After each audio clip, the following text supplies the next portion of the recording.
अहिले तपाईँ Itahari FM 92.5 megahertz सुन्दै हुनुहुन्छ। इटहरी एफएममा अबको पालो। इटहरी एफएम र इटहरी नमुना कलेजमा आम सञ्चार तथा पत्रकारिता विषय लिएर अध्ययन गर्दै आएका विद्यार्थीहरूको सहकार्यमा उत्पादन गरिएको रेडियो कार्यक्रम समसामयिक सरोकार।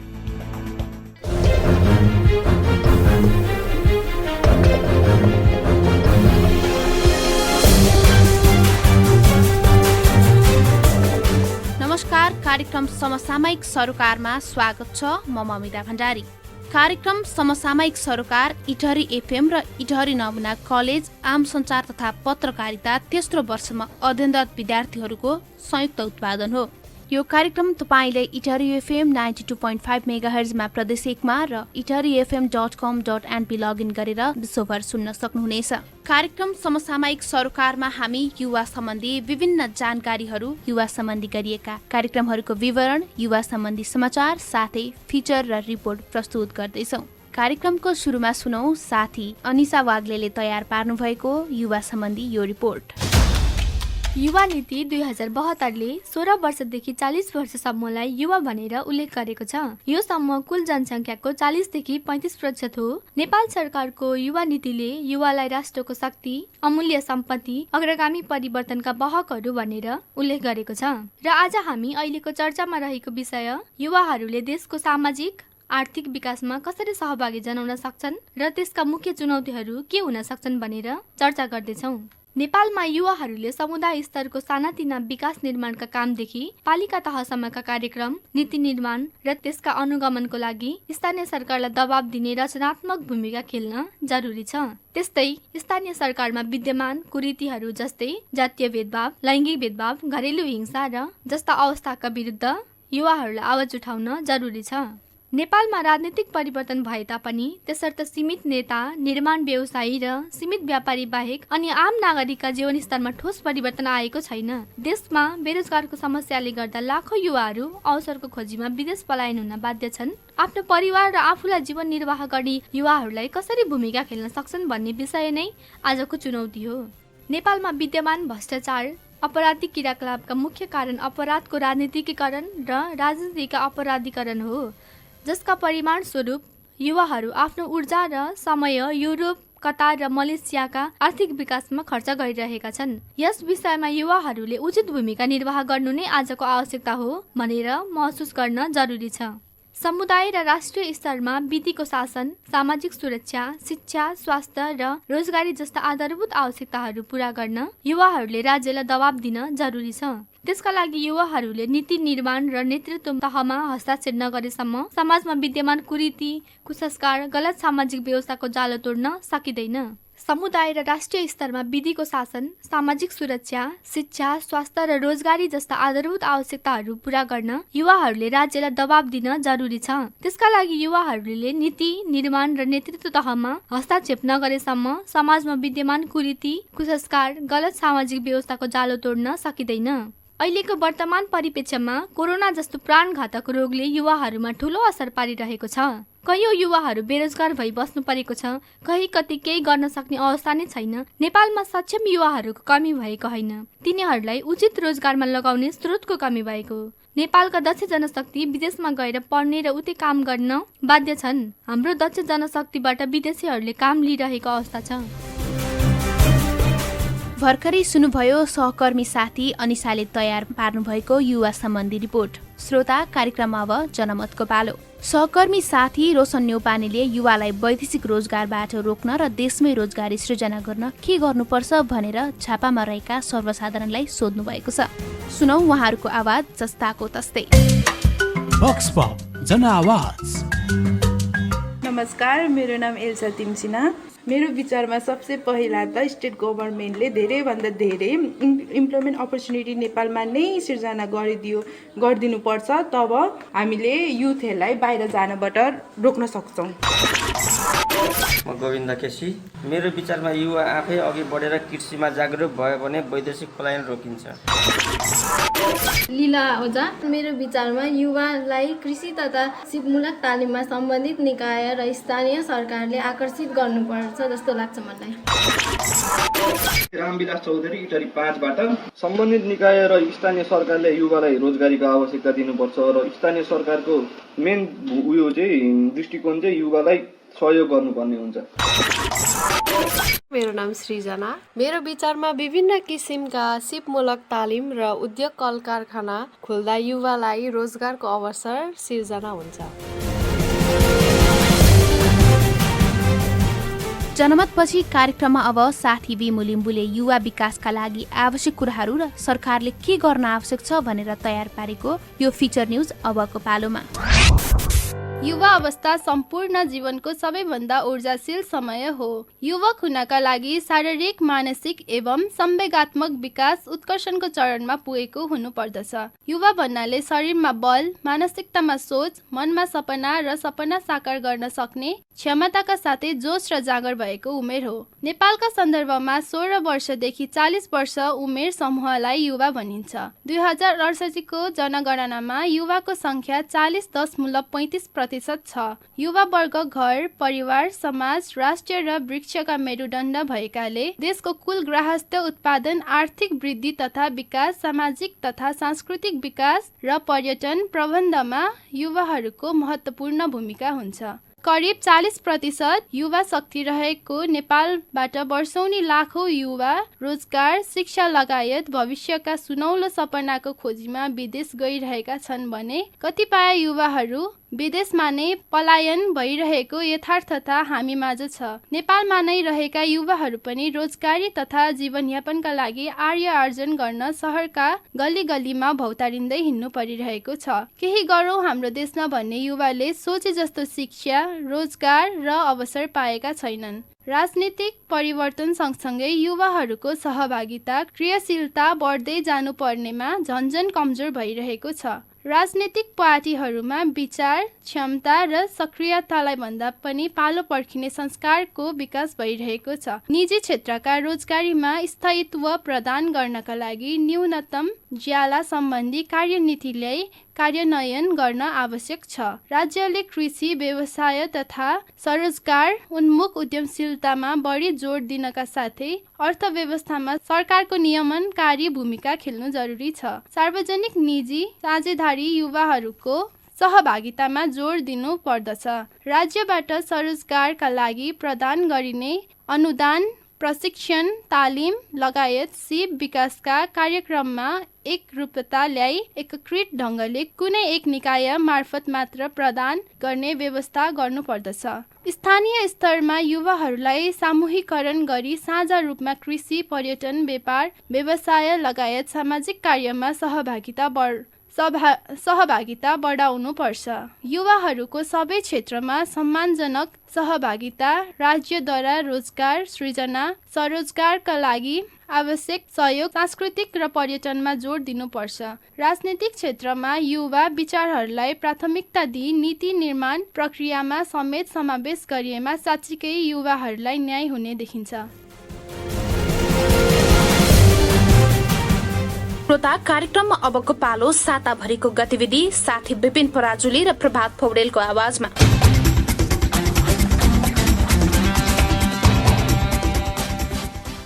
मनकारी युवाको समूहले मानव सेवा आश्रममा बस्दै आएकालाई न्यानो लुगा र खाद्यान्न प्रदान गरेको छ।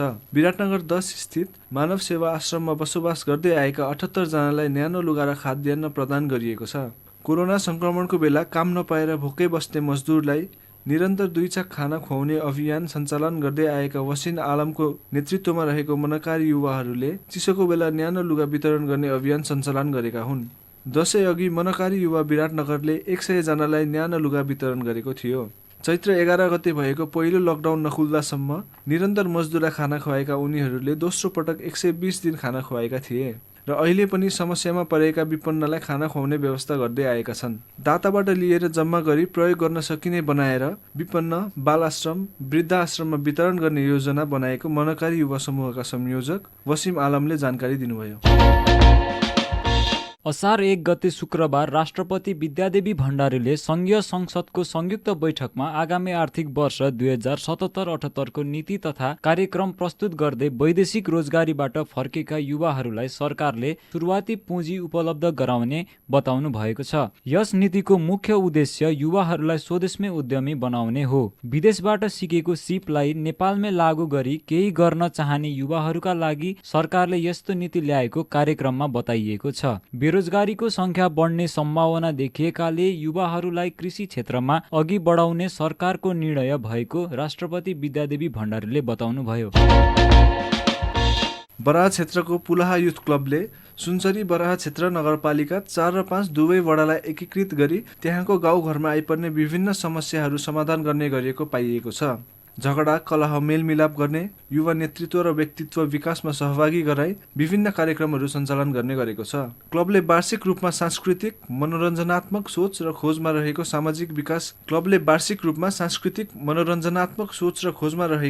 सामाजिक विकास निर्माणमा हातेमालो गरिरहेको क्लबका सदस्य जनक कार्कीले जानकारी दिनुभयो। क्लबले यस वर्ष खसी कप भलिबल, कोरोना सचेतनात्मक अभियान, टोल तथा पोलमा उज्यालो अभियान अन्तर्गत बिजुली बत्ती जडान आदि कार्य गर्दै आएको छ। कोरोना नियन्त्रणका लागि गरिएको क्रियाकलाप तथा खर्चको विवरण उपलब्ध गराउन माग गर्दै युवाहरूले विराटनगर महानगरपालिका अगाडि प्रदर्शन गरेका छन्। शान्तिपूर्ण र्याली निकाल्दै युवाहरूले महानगरको कोरोना नियन्त्रण सम्बन्धी सम्पूर्ण काम र विवरण सार्वजनिक गर्न माग गरेका छन्। सरकारले घोषणा गरेको लकडाउनको कारण अप्ठ्यारोमा परेका जनताहरूलाई के कति राहत र सहयोग महानगरले दियो भन्ने जानकारी युवाहरूले मागेका छन्। राहत वितरणको पारदर्शिता, सडकमा रहेको घरविहीन तथा मानसिक सन्तुलन गुमाएका व्यक्तिहरूको अधिकार साथै विद्यार्थी तथा शिक्षकहरूको अधिकार र बजेट निर्धारण र खर्च लगायत कोभिड व्यवस्थापनको बारेमा जनतालाई जानकारी गराउनु पर्ने उनीहरूले बताए। विराटनगरको 3 पैनीदेखि सुरु भएको उक्त शान्तिपूर्ण र्याली विराटनगरका विभिन्न स्थान परिक्रमा गर्दै वीरेन्द्र सभागृहमा पुगेर समापन भएको थियो। बढ्दो बलात्कार र महिला हिंसा विरुद्ध महिलाहरूले इटहरी र विराटनगरका नगरपालिका क्षेत्रमा कालो पोसाक सहित सोमबार प्रदर्शन गरेका छन्। 2077 साल कार्तिक 24 गते सोमबारका दिन बढ्दो बलात्कार र महिला हिंसा विरुद्ध महिलाहरूले इटहरी र विराटनगरका नगरपालिका क्षेत्रमा कालो पोसाक सहित प्रदर्शन गरेका छन्। अझै कति सहने नामक देशव्यापी महिला हिंसा विरुद्धको अभियानका क्रममा प्रदर्शन गरिएको हो। नो मिन्स नो, बलात्कारीलाई फाँसी दे, समाजमा हिंसा बन्द गर लगायतका प्लेकार्ड सहित कालो पट्टी र मास्क लगाएर किशोरीहरूले प्रदर्शन गरेका थिए। बलात्कारको घटना न्यूनीकरण र हिंसाबाट पीडित महिलाहरूलाई सरोकारवालाले न्याय दिनुपर्ने माग राख्दै सरकारको ध्यानाकर्षण गर्न प्रदर्शन गरिएको उनीहरूको भनाइरहेको छ। भर्खरै सुन्नुभयो साताभरिका गतिविधि साथी विपिन पराजुली र प्रभात पौडेलको आवाजमा। अब कुराकानीको पालो। हामीले युवा विकासका लागि सरकारले के गर्न आवश्यक छ र युवाले आफ्नो पक्षबाट पनि समाजका लागि के गर्न आवश्यक छ भनेर युवा विकास केन्द्रका संस्थापक अरुण खड्कासँग कुराकानी गरेका छौं। अब सुनौ उहाँसँग गरेको यो कुराकानी। आज हामीसँग युवा सरोकारको विषयका लागि कुराकानी गर्न युवा विकास केन्द्रका संस्थापक अरुण खड्काज्यू हुनुहुन्छ। हामीले उहाँलाई युवा सम्बन्धी केही प्रश्नहरू गरेका छौँ। आउनुहोस् यो कुराकानी सुनौ।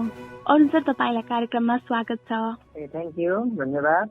विशेष गरी हामीले हाम्रो युवा सरोकार कार्यक्रममा युवाको विषयमा कुराकानी गर्छौँ। तपाईँको विचारमा युवा भनेको के हो र युवालाई किन देशको मेरुदण्ड मानिन्छ? अब युवा यसकै हिसाबले कुरा गर्नुपर्छ होइन। अब नेपालको युवा राष्ट्रिय नीति अनुसार अब 16 देखि 40 वर्षको उमेरसम्मलाई युवा भनेर परिभाषित गरेको छ। जस्तै एउटा बालबालिकाको परिभाषा हुन्छ होइन, अनि चाहिँ प्रौढको परिभाषा हुन्छ, त्यही तरिकाले युवाको पनि एजको हिसाबले चाहिँ परिभाषा गरिएको छ। अनि मेरुदण्ड किन भनिन्छ भन्दाखेरि चाहिँ यो चाहिँ युवा चाहिँ सबैभन्दा सचेत हुन्छ उमेर समूहको हिसाबले, अनि चाहिँ सक्रिय हुन्छ, अनि उसँग चाहिँ ऊर्जा हुन्छ होइन, इच्छा शक्ति हुन्छ। त्यो कारणले चाहिँ मेरुदण्ड भनिन्छ। अब कहिलेकाहीँ चाहिँ त्यो युवा शक्ति, युवा ऊर्जा त्यो प्रत्येक नागरिकलाई चाहिँ सही बाटोमा नलाग्दाखेरि चाहिँ अब देश चाहिँ पछि पर्ने कारण चाहिँ मुख्य चाहिँ त्यही नै हो। धेरै युवाहरू वैदेशिक रोजगारका लागि बाहिरिरहेको देख्छौँ। उहाँहरूलाई देशमै नै रोक्न अथवा उहाँहरूलाई देशमै रोजगारी सिर्जना गर्न के कस्ता अवस्था र चुनौतीहरू देख्नुहुन्छ नेपालमा चाहिँ? अब यो चाहिँ के भन्छ, अब माइग्रेसन चाहिँ आप्रवासन भन्ने कुरा चाहिँ यो मानवीय स्वभाव हो होइन। किन एउटा ठाउँबाट अर्को ठाउँमा मान्छे जहिले पनि जान चाहन्छ। कुनै एकदमै उच्च विकसित राष्ट्र र त्यहाँको चाहिँ सबैभन्दा चाहिँ सुविधा सम्पन्न ठाउँबाट चाहिँ ग्रामीण भेगतिर माइग्रेसन भइरहेको पाइन्छ कतिपय देशहरूमा होइन। थोडा त्यसलाई स्वाभाविक रूपमा पनि लिनुपर्छ, त्यसलाई समस्याकै रूपमा चाहिँ लिन हुँदैन। तर व्यवस्थापन चाहिँ महत्त्वपूर्ण कुरा हो। यो व्यवस्थापनको कुरामा चाहिँ के हुन्छ भने ह्युमन रिसोर्स म्यानेजमेन्ट भन्छ। हाम्रो चाहिँ यो ह्युमन रिसोर्स म्यानेजमेन्ट पोलिसी चाहिँ नेपालको छैन होइन। अहिले यो कुराहरू पनि उठिरहेको छ, थोरै प्रयासहरू चाहिँ भइरहेको छ। त्यस्तै कम्तीमा यो के भन्छ रोजगार अधिकृतहरू प्रत्येक पालिकामा अहिले व्यवस्था गरेको छ होइन। त्यस्ता कुराहरू चाहिँ अब पोलिसी बनाएर लङ टर्म चाहिँ काम गर्नुपर्ने हुन्छ। त्यसैले माइग्रेसनलाई रोक्ने पूर्ण रूपमा त होइन, त्यसलाई म्यानेजमेन्ट गर्नुपर्छ। किनकि मान्छे बाहिर पनि जानुपर्छ, त्यहाँ पनि कमाउने अवसरहरू उसले पाउनुपर्छ अनि सिक्ने अवसर पाउनुपर्छ र उसले चाहिँ कन्ट्रिब्युसन गर्ने होइन। त्यहाँ गएर कमाए पछाडि सिके पछाडि त्यो लगानी गर्ने अनि त्यहाँ त्यस पछाडि त्यो सिकाइलाई कन्ट्रिब्युसन गर्ने चाहिँ राष्ट्रसँग योजना के छ त भन्ने कुरा चाहिँ महत्त्वपूर्ण हुन्छ। त्यो चाहिँ करिब करिब हामीसँग छैन। तर यो अब अहिलेका चाहिँ यो राष्ट्रिय योजना जुन हाम्रो चाहिँ छ होइन 50 वर्ष यो योजना, अनि चाहिँ अहिलेका पोलिसीहरूमा चाहिँ यी कुराहरू चाहिँ अब थोरै भए पनि सम्बोधन चाहिँ हुन थालेको छ। पहिलाको जस्तो परिवेश चाहिँ छैन। अहिले चाहिँ के छ भने प्रत्येक पालिकाको यदि हामी बजेट हेर्ने हो भने केही न केही उहाँहरूले चाहिँ यो रोजगार सिर्जना गर्ने भन्ने खालका कार्यक्रमहरू ल्याउनु भएको छ। प्रदेशको नि छ अनि केन्द्रीय सरकारका पनि विभिन्न मन्त्रालयहरूमा चाहिँ युवा लक्षित कार्यक्रमहरू छन्। त्यसलाई सकारात्मक रूपमा लिनुपर्छ। कम्तीमा योजना बन्न थाले। तर के छ भने कार्यान्वयन पक्ष अझै पनि हाम्रो अलिकति फितलो छ। त्यो कारणले कस्तो भने मुख्य चाहिँ युवालाई चाहिँ के छ हाम्रो ह्युमन रिसोर्स म्यानेजमेन्टको हाम्रो चाहिँ पोलिसी हुनुपर्छ होइन। त्यो भएपछि हामीलाई कस्तो खालको ह्युमन रिसोर्स चाहिने हाम्रो देशमा आउँदो, त्यसलाई कसरी उत्पादन गर्ने, हाम्रो एजुकेसन सिस्टम चाहिँ कस्तो हुनुपर्छदेखि लिएर आउँछ त्यो लङ टर्म चाहिँ होइन। तर तत्काललाई चाहिँ अहिलेको बजेटिङमा चाहिँ सम्बोधन गर्न सकियो र चाहिँ बजेट चाहिँ के छ भने युवामुखी बनाइयो, युवालाई चाहिँ इङ्गेज गराउने गरी बनाइयो अनि रोजगार सिर्जना गरेर उत्पादन बढाउने गरीका चाहिँ बनाइयो भने त्यसले चाहिँ के हुन्छ भने माइग्रेसनलाई चाहिँ व्यवस्थापन चाहिँ गर्न थाल्छ। मेरो चाहिँ यो छ दृष्टिकोण। धेरै जसो युवाहरूले चाहिँ यहीँ गर्न खोजे पनि स्थानीय सरकारले अथवा सम्बन्धित निकायहरूले साथ सहयोग नदिएको अवस्था छ। बाहिर जानु चाहिँ हाम्रो बाध्यता हो, यहीँ बस्न अथवा नेपालमै गर्न खोजिरहेको छौँ भन्ने गुनासोहरू आइरहेको बेलामा तपाईँलाई चाहिँ के लाग्छ? वर्तमान अवस्था कस्तो हुन्छ अथवा भविष्यमा चाहिँ पहिलाको तुलनामा अहिलेको तुलनामा कस्तो खालको फरक महसुस गर्नुभएको छ विशेष गरी युवाहरूका लागि? अब अलिकति परिवर्तन त आउँदै जाला होइन। र पनि हाम्रो के हुन्छ भने योजना पनि कार्यान्वयन अलिक फितलो नै हुने गर्छ। फितलो इन द सेन्स बजेटलाई चाहिँ अन्तिममा जेठ असारमा मात्रै जसरी पनि सक्ने अनि त्यस पछाडि गएर त्यो चाहिँ के भन्छ एउटा वैज्ञानिक एउटा चाहिँ व्यवस्थित तरिकाले बजेटिङ गर्ने भन्दा पनि सबैलाई चाहिँ भाग पुर्याउने गरीको लागि बजेट गर्ने खालका चाहिँ प्रक्रियाहरू यी कुराहरूले गर्दा चाहिँ यो अलिक अझै पनि त्यो समस्या चाहिँ छ होइन। तर के भन्दाखेरि तपाईँको अब यो अब हामीले भनौँ न योजना अबका योजना बनाउने कुरामा चाहिँ जस्तो युवाकै सहभागितामा चाहिँ बनाउन सकियो भने अझ राम्रो होला। र चाहिँ के छ भने अब किन युवा चाहिँ यहीँ गर्न खोज्दा पनि चाहिँ त्यो उनीहरू चाहिँ निराश हुनुपर्छ भन्दाखेरि चाहिँ हाम्रो चाहिँ यो के भन्छ उत्पादन यो चाहिँ बजार व्यवस्थापनको चक्र जुन हुन्छ होइन, यो चाहिँ त्यो मार्केट साइकल चाहिँ हाम्रो चाहिँ व्यवस्थित छैन होइन। जस्तै चाहिँ भनौँ न अब हामीले एउटा उदाहरण चाहिँ बजार काठमाडौँमा चाहिँ यदि हामीले चाहिँ बनाना केरा किन्नु पर्यो भने त्यो इन्डियाको आउँछ जुन चाहिँ 100-200 पर्छ होइन। तर त्यो कति राम्रो त्यो चाहिँ चितवन मकनपुरका पहाडी जिल्लामा चाहिँ एकदमै राम्रो र एकदमै स्वास्थ्यकर अनि होइन त्यो चाहिँ त्यहाँ चाहिँ 12 रुपियाँ दर्जनले त्यहाँ पाउँछ। र पनि त्यो चाहिँ काठमाडौँसम्म आउने चाहिँ बजार छैन भनेको उसले त्यहाँ पनि पाउँदैन, बजार हाम्रो च्यानल पनि बन्दैन भनेपछि हाम्रो मार्केट सिस्टम चाहिँ एकदमै छैन होइन। त्यो चाहिँ ट्रेडिसनल मात्रै छ भनेको हाम्रो चाहिँ मार्केट च्यानल छैन। अब किन अहिलेको झन् नजिकको त्यहाँ आउनु पर्ने नि त। र पनि हामी के छ भने इन्डियामै अहिले पनि भर परेको छ, नेपालको उत्पादन चाहिँ सेरा गइरहेको छ। त्यो निराश हुनुपर्ने कारण चाहिँ एउटा कारण मार्केट हाम्रो चाहिँ सिस्टम डेभलप गर्न सकेको छैन र केही पालिकाहरूले चाहिँ आफ्नोमा भएको उत्पादनको मार्केट सिस्टममा चाहिँ लाने भनेर आफ्नो योजनाहरू बनाउन थालेको मैले पाएको छु। अर्को कुरा हाम्रो के छ, बिमा छैन भनेको सरकारले चाहिँ उत्पादन भएपछि सरकारले चाहिँ एउटा ग्यारेन्टी दिनुपर्छ कि हरेक कुराको चाहिँ उत्पादन भएपछि मिनिमम मूल्य चाहिँ कस्ट पाउने, त्यो अर्को चाहिँ बिमा त्यो चाहिँ गर्न सकेको छैन। यो दुईवटा कुरा।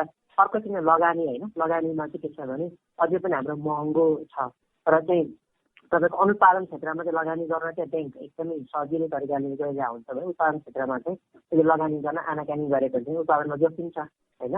यी कुराहरू, यी तीनटा कुरा चाहिँ मलाई चाहिँ मुख्य लाग्छ, जसले गर्दा चाहिँ युवा चाहिँ भनेर नेपालमा फेरि आएर प्रयास गर्छ अनि फेरि चाहिँ निराश भएर जान्छ, अथवा नेपालमा कोही युवा प्रयास गरिरहेको हुन्छ जान्छ। तर तपाईँ हामीले के लिन हुन्न भन्दाखेरि चाहिँ 100% युवा बाहिर गएको छ त होइन। तपाईँ हामी जस्तो युवाहरू छौँ नि त, जो चाहिँ हामी नै पनि सस्टेन चाहिँ भएको छौँ, प्रयास गरेका छौँ। अलिक बढी सङ्घर्ष चाहिँ हुन्छ होइन, तर अवसर चाहिँ नेपालमै पनि के छ त अथाह छ। र यहाँ चाहिँ के भन्दाखेरि जोखिम चाहिँ आफैले वहन गर्नुपर्ने भएको कारणले गर्दाखेरि तपाईँ हामी अलिक बढी निराश हुने चाहिँ गर्छौँ। र मैले हजुरलाई अर्को प्रश्न गर्न चाहेँ, हामीले युवाको विषयमा कुराकानी गरिराखेका छौँ। हामीले हेर्दाखेरि अलिकति म राजनीतितर्फ जोड्न चाहन्छु हजुरलाई। हामीले धेरै नेपाली राजनीति हेर्दाखेरि चाहिँ एकदम वृद्ध मानिसहरू अथवा कुनै प्रोफेसनबाट रिटायर भएपछि चाहिँ राजनीति गर्नुपर्छ भन्ने हाम्रो एउटा भूमिका छ र युवाहरूले चाहिँ राजनीति नै गर्नु हुँदैन भन्ने धेरैजनाको कन्सेप्ट पनि हुनसक्छ। र राजनीतिमा युवाको भूमिका र राजनीतिको माध्यमबाट देश विकासमा युवाको भूमिका के हुन सक्छ जस्तो लाग्छ हजुरलाई? हजुरले धेरै वर्षदेखि युवासँग काम गरिराख्नु भएको छ, आफै पनि युवा विकास केन्द्र स्थापना गरेर यतिसम्म आइसक्नु भएको छ।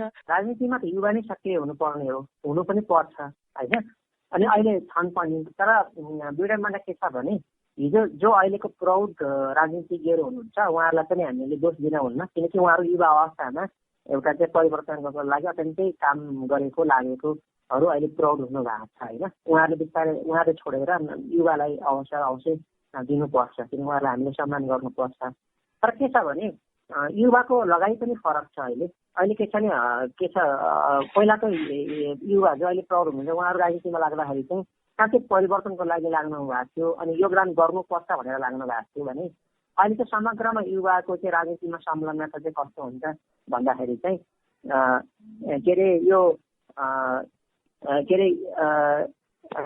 यो लागेर योगदान गर्ने भन्दा पनि राजनीतिमा लागे पछाडि चाहिँ त्यहाँबाट पाउने अवसर जस्तो चाहिँ लाग्ने अनि चाहिँ अग्रज नेतृत्वहरूलाई सपोर्ट गरे पछाडि चाहिँ त्यसबाट पाउने जस्तो चाहिँ आय आर्जनका चाहिँ अवसरहरू चाहिँ हेर्ने खालको युवा मात्रै बढी लागेको पाइन्छ होइन। केही त एकदम राम्रो लाग्नु भएको छ, जेन्युन लाग्नु भएको छ, तर अधिकांश युवाहरूले चाहिँ त्यो तरिकाले लागेर ओझेलमा पार्नु भएको छ होइन जेन्युन युवाहरूलाई।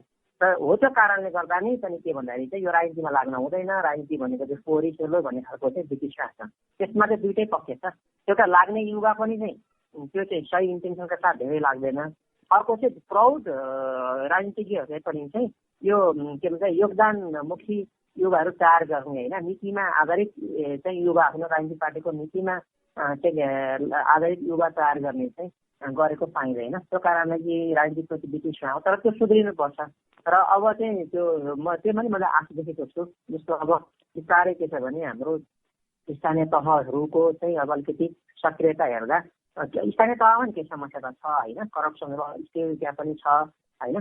तर के छ भने त्यो नागरिकले चाहिँ प्रत्यक्ष अलिकति खबरदारी गर्ने भएकोले अलिक सुधार हुने अनि युवाहरू चाहिँ एकदमै स्वतः अलिकति लागेको होइन, आफ्नो चाहिँ होइन परिवर्तनको लागि लाग्नुपर्छ भन्ने खालको पाउँछु। अनि थोरै अब अहिले अलिक नयाँ राजनीतिक दलहरू आइरहेको छ नि होइन, तिनीहरूमा चाहिँ बढी युवाहरू अब अलिकति योगदान गर्नुपर्छ भन्ने लाग्ने, जतातिर चाहिँ बढी युवाहरूको झुकाव हुन थालेको पनि पाएको कारणले सुधार त अवश्य होला। तर के छ भने युवाहरू सक्रिय हुनुपर्छ राजनीतिमा, किन त्यो चाहिँ हाम्रो मूल खम्बा हो के भन्छ होइन राज्य सञ्चालनको, समाज सञ्चालनको। धेरै वर्षदेखि युवा विकास केन्द्रले चाहिँ सङ्कटकालीन अवस्थामा अथवा यो सङ्क्रमणको बेलामा पनि काम गरिराखेको हामीले देखेका छौँ। अहिले कोभिड सङ्क्रमण चलिराखेको छ देशमा, विश्वभरि नै। यो बेला चाहिँ एउटा युवाले आफ्नो समाजप्रति उसको दायित्व के हुन सक्छ? अहिले चाहिँ युवा जस्तो यो कोभिडको बेला चाहिँ अहिले चाहिँ सबैभन्दा महत्त्वपूर्ण के भन्छ योगदान नै युवाले गर्नुपर्छ, किनकि इतिहासले हामीलाई दिएको चुनौती र अवसर दुइटै हो। किनकि यो सदियौँमा एकचोटि यस्तो खालको ठुलो प्रकोप आउँछ, डिजास्टर आउँछ, त्यतिखेर युवा चाहिँ सक्रिय नभएर कहिले हुने होइन, अहिले नै हामीले अहिले नगरी कहिले गर्ने होइन। त्यस कारणले हामी युवाहरू चाहिँ निराश भएर सरकारको र अरूको कमेन्ट गरेकोमा बस्ने नै मात्र भन्दा पनि हामीले गलतलाई त गलत त भन्नै पर्छ। त्यो चाहिँ के छ भने हाम्रो फेरि हाम्रो त्यो पनि दायित्व हो होइन, गलतलाई गलत भनेर पनि भएन। राज्यका अङ्गहरू कुनै अर्को चाहिँ सामाजिक युनिटले खराब गर्छ भने गलतलाई गलत भन्नुपर्छ। तर सँगसँगै हामी सक्रिय पनि सँगसँगै हुनुपर्छ, त्यो पनि सङ्गठित रूपमा हामी सक्रिय हुनु पर्यो। होइन भने के छ भने अब जस्तो हिजो आजकै हामी हेर्ने हो भने जस्तो चाहिँ सरकारी हस्पिटल फुल प्याक छ, त्यहाँ पनि पैसा तिर्नुपर्ने व्यवस्था सरकारले ल्याइरहेको छ। अनि प्राइभेट हस्पिटल चाहिँ एकदमै महँगो छ। अघि मात्रै एकजना चाहिँ भाइ यहाँ निराश भएर कुरा मसँग गइरहेको थिएँ। विराटनगरको एउटा हस्पिटलले चाहिँ डिपोजिट 3 लाख माग्यो, पर डे चाहिँ 35,000 चाहिँ छ अरे। अब कसरी उपचार गर्ने बुवाको भनेर यस्तो अवस्थामा छ मेरो साथी भनिरहेको थियो होइन। भनेपछि यस्तो खालको चाहिँ यो दुष्चक्रमा चाहिँ यो राजनीतिक संयन्त्रले हामीलाई जुन फसाइरहेको छ होइन, यसलाई पनि चिर्नलाई हामीले 2 तरिकाले एउटा खबरदारी गर्दै, अर्को के भन्दाखेरि हामी आफै एक्सनमा चाहिँ जाँदै हामी सक्रिय हुनुपर्छ। एक्सनमा जाने कसरी त भन्ने कुरामा चाहिँ हामीले चाहिँ जस्तो चाहिँ हाम्रो हेल्थ सिस्टम चाहिँ हाम्रो पालिका लेभल वार्ड लेभलमा पनि छ नि त। कम्तीमा हाम्रो पालिकामा चाहिँ प्रत्येक पालिकामा हामीले चाहिँ मैले एउटा उदाहरण दिएको है यो अन्तिममा, प्रत्येक पालिकामा हाम्रो चाहिँ कम्तीमा 15 सयको हस्पिटल बनाउने भन्ने नीति छ। त्यो अनुसारले यही वर्ष पनि 264वटा पालिकामा चाहिँ 5 देखि 15 बेडका हस्पिटल बनाउने बजेट छ होइन। भनेको यही कार्तिक मसान्तभित्र उद्घाटन गर्ने भन्ने छ होइन। भनेको त्यस्ता कुराहरू हामी खोज्दैनौँ, खोज्छौँ कि खोज्दैनौँ। हामीले हाम्रो पालिकाको हेल्थ सिस्टम के छ खोज्ने र खोज्दै गर्दा चाहिँ हाम्रै भएको हस्पिटल हेल्थ पोस्टलाई चाहिँ अहिले तत्काललाई कोरोना हस्पिटल बनाउन, कम्तीमा अक्सिजन सहितको बेड राख्न चाहिँ हामी 6 महिनादेखि 1 वर्ष मात्रै त्यो फेसिलिटी दिएर राख्ने हो भने धेर खर्च पनि नचाहिने रहेछ। सुरुमा 10-12 लाख र चाहिँ टोटलमा 25 देखि 30 लाख भयो भने 5 बेडको कोरोना हस्पिटल 6 महिना 1 वर्षसम्म रहने रहेछ।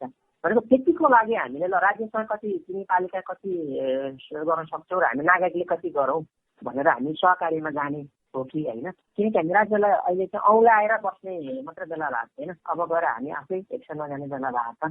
त्यो कारणले म सबै युवाहरूलाई यो आग्रह गर्छु कि हाम्रा राज्यका सम्बन्धहरूको कमजोरी हुँदाहुँदै पनि अहिले उहाँहरूसँग सहकार्य गर्नका लागि लागौँ भन्छु होइन। तर सहकार्य गरौँ, हामी सङ्गठित रूपमा चाहिँ अगाडि बढौँ, आफ्नो वार्डबाट सङ्गठित हौँ, पालिकाबाट सङ्गठित हौँ र हामीले पनि के गरौँ त सहयोग गरौँ। अनि मात्रै हामी आफूलाई बचाउँछौँ, हाम्रो आफ्नो परिवारलाई बचाउँछौँ, आफन्त छिमेकीलाई बचाउँछौँ भन्ने चाहिँ मलाई लाग्छ। त्यसैले अहिले नै हामीले योगदान गर्ने, नत्र इतिहासले फेरि हामीलाई के गर्छ क्वेसन गर्छ। श्रोता, कुराकानीपछि फेरि पनि स्वागत छ कार्यक्रम समसामयिक सरोकारमा। अब सुनौ साथी दिव्यता खत्रीले नेपालमा युवाको वर्तमान अवस्थाबारे तयार पार्नुभएको यो सामग्री। नागरिक समाजका विभिन्न तहमा, निजी क्षेत्रमा, राजनीतिक पार्टीको नेतृत्वमा युवाको उपस्थिति अत्यन्त न्यून छ। निर्णय प्रक्रियामा उनीहरूको सहभागिता सीमित छ। यसैले युवाको पक्षमा कमै मात्र निर्णय हुने गरेको पाइन्छ। यसैबीच केही आशालाग्दो तथ्याङ्क पनि छन्। पछिल्लो आँकडा अनुसार नीति निर्माण तहमा युवा उपस्थित बढ्न थालेको देखिन्छ। प्रतिनिधि सभामा 13.9%, प्रदेश सभामा 33.63%, राष्ट्रिय सभामा 6.77 र स्थानीय तहमा 39.64% युवाको प्रतिनिधित्व बढेको छ। तर पनि युवालाई नेतृत्वमा स्थापित हुन कठिन भएको पाइन्छ। सरकारी तथ्याङ्कमा पूर्ण बेरोजगार युवाको संख्या 2.3% छ भने अर्ध बेरोजगार युवाको दर 36% छ। अन्तर्राष्ट्रिय क्षेत्र संगठन आइएलओका अनुसार पूर्ण बेरोजगार दर 19.2% र अर्ध बेरोजगारी दर 28.3% छ। अहिले पनि दलित, अल्पसंख्यक, आदिवासी, अपाङ्गता भएका युवामा बेरोजगारी दर उच्च रहेको छ। गुणस्तरीय शिक्षा र रोजगारी अभाव जस्ता समस्याले युवा पीडित भएको पाइन्छ। सहकर्मी साथी दिव्यता खत्रीले तयार पार्नुभएको यो सामग्रीसँगै अब पनि हामी कार्यक्रमको अन्त्यतिर आइसकेका छौँ। यति बेलासम्म हामीलाई सुनेर साथ दिनुहुने तपाईँ सम्पूर्ण श्रोताहरूलाई धेरै धेरै धन्यवाद। तपाईहरूलाई हाम्रो कार्यक्रम कस्तो लाग्यो केही सल्लाह सुझाव एवं प्रतिक्रिया दिन सक्नुहुनेछ। त्यसका लागि हाम्रो सम्पर्क नम्बर रहेको छ 025 584 556 वा iterifm92.5 मा इमेल पनि गर्न सक्नुहुनेछ। आजलाई भने कार्यक्रम समसामयिक सरोकारबाट म ममिता पनि बिदा माग्न चाहन्छु। नमस्ते।